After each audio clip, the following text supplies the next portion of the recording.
सुप्रभात क्लास 8। आज हम लोग अव्यय के बारे में जानेंगे। कई एक भैया का ऑनलाइन क्लास में ऐसा आ रहा था कि अव्यय बता दिया जाए एक बार। तो अव्यय क्या है कि वैसे शब्द जिसमें किसी भी प्रकार से, चाहे वो वचन हो, लिंग हो, कोई भी परिवर्तन नहीं होता, वैसे शब्दों को अव्यय कहते हैं। सामान्यतः हम लोग एक अव्यय के लिए जानते हैं कि जिसमें कोई भी व्यय ना हो, यानी कि कोई भी परिवर्तन न हो, उन शब्दों को हम लोग अव्यय कहते हैं। जैसे यथा शब्द है, यथा में कोई परिवर्तन नहीं है। तथा है, तथा में कोई परिवर्तन नहीं हो सकता किसी भी रूप में, चाहे वो लिंग परिवर्तन वहाँ हम कर दें, वचन परिवर्तन कर दें, लेकिन वो परिवर्तन नहीं होगा। तो उसी प्रकार के शब्दों को हम लोग अव्यय कहते हैं। अब अव्यय के भेद अगर हम लोग जानेंगे तो उसमें पहला जो बता रहे हैं वो है क्रिया विशेषण। क्रिया विशेषण भी अव्यय है, लेकिन वे अव्यय शब्द हैं जिससे क्रिया की विशेषता जानी जाती है।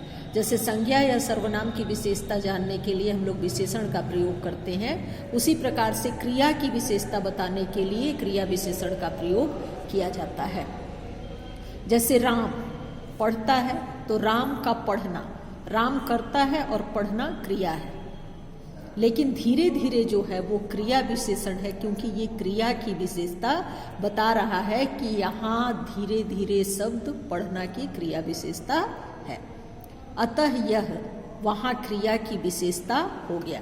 इसी तरह यहाँ जल्दी जल्दी, जोर से या और भी शब्द जोड़े जा सकते हैं। अब क्रिया विशेषण के भी कार्य हैं और क्रिया विशेषण के भी भेद हैं। तो कार्य तो हम समझ गए कि यहाँ क्रिया की विशेषता बताना है, ये हम जानेंगे, लेकिन क्रिया विशेषण के भेद अगर देखें हम, तो क्रिया विशेषण के भेद में कालवाचक आ जाएगा, स्थानवाचक आ जाएगा, दिशावाचक आ जाएगा, स्थितिवाचक आ जाएगा, रीतिवाचक आ जाएगा, परिमाणवाचक आ जाएगा और प्रश्नवाचक आ जाएगा। और इन सारे भेदों के अनुसार हम लोग क्रिया की विशेषता को जान पाएंगे। जैसे कि कालवाचक है तो इसमें समय का बोध होगा, कालवाचक में हमेशा समय का बोध होगा, पहले, अब, जब, कब, ऐसे जितने भी शब्दों का हम लोग प्रयोग करेंगे, ये अभी, तुरंत, परंतु, पीछे, ये समय बता रहा है, समय अर्थात काल। स्थानवाचक जैसे यहाँ, वहाँ, ऊपर, नीचे, इधर, जिधर, जहाँ, ये सारे जो शब्द आ रहे हैं ये स्थान बता रहा है। दिशावाचक, मान लीजिए हम कभी कहते हैं पूरब, पश्चिम, उत्तर, दक्षिण, आगे, पीछे, बाएं, दाएं, ये सारे शब्द जो हैं वो उसके दिशा का ज्ञान कराते हैं। फिर उसके बाद है स्थितिवाचक, जैसे कि ऊपर, सामने, तले, बाहर, भीतर इत्यादि, यानी स्थिति उसकी क्या है, वो ऊपर में है, नीचे में है, क्या, कौन सी स्थिति में है, ये बताए। फिर रीतिवाचक अव्यय है, तो रीतिवाचक में यहाँ पे अभी हम लोग जैसे उधर भी पढ़ रहे थे, और है ऐसे, वैसे, जैसे, अचानक, धीरे। तो धीरे के लिए अगर 2 बार धीरे धीरे भी जोड़ेंगे तो ये रीतिवाचक। अव्यय में भी भेद पूछा जा सकता है कि क्रिया विशेषण में भी कौन सी क्रिया विशेषण है, तो वहाँ पर आपको बताना पड़ेगा कि धीरे धीरे है तो रीतिवाचक होगा।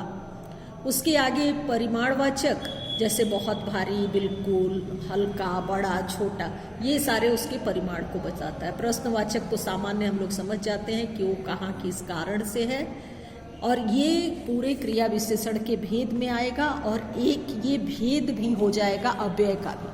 अव्यय क्रिया विशेषण का ही एक भाग है, इसमें भी अव्यय में हम लोग क्रिया विशेषण के भेद पढ़ने में भी पढ़ सकते हैं, और अलग से क्रिया विशेषण क्या है इसको जानने के लिए भी हम लोग जान सकते हैं। अव्यय के दूसरे भेद में हम लोग फिर से देखेंगे। क्रिया विशेषण के भेद के बताने के बाद अव्यय का दूसरा जो भेद है तो उसमें हम लोग जानेंगे संबंध बोधक। इसमें जो अव्यय संज्ञा के बाद आकर उसका संबंध वाक्य के दूसरे शब्द के साथ बताता है, उसे संबंध बोधक कहते हैं। जैसे वह दिन भर सोता रहा, कितने देर तक सोता रहा, तो दिन भर रोता रहा, दिन भर सोता रहा, दिन भर खाता रहा। दवा के बिना रोगी मर गया। इन वाक्यों में भर, दिन को रोना क्रिया से तथा बिना शब्द दवा संज्ञा का संबंध मरना क्रिया से जोड़ता है, यानी मरना क्रिया है, खाना क्रिया है, तो उसका संबंध वो जोड़ता है। ये है संबंध बोधक। संबंध बोधक अव्यय, यानी क्रिया विशेषण अव्यय है, संबंध बोधक अव्यय है, अव्यय के ये भेद है। और आगे के जो दो भेद हैं, निपात को छोड़ के, निपात पूर्ण रूप से अव्यय भी नहीं है, उन दो भेदों के बारे में फिर अगले क्लास में बताएंगे। तो इसके लिए पहले हम लोग ये जान लेंगे, पहले भी बताए हैं, लिख के भी भेजे हैं कि अव्यय वैसे शब्दों को कहते हैं जिसमें किसी भी प्रकार का कोई परिवर्तन संभव नहीं है। और उसके भेद में जो उसके चार भेद जानेंगे, तो उसमें आज क्रिया विशेषण और संबंध बोधक के बारे में बताए।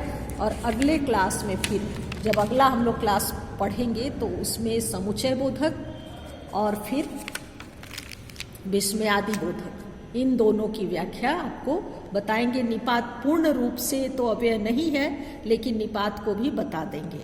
ये दो अव्यय की परिभाषा लिखने के बाद दो के भेद आप लिखेंगे और उसको समझेंगे। धन्यवाद।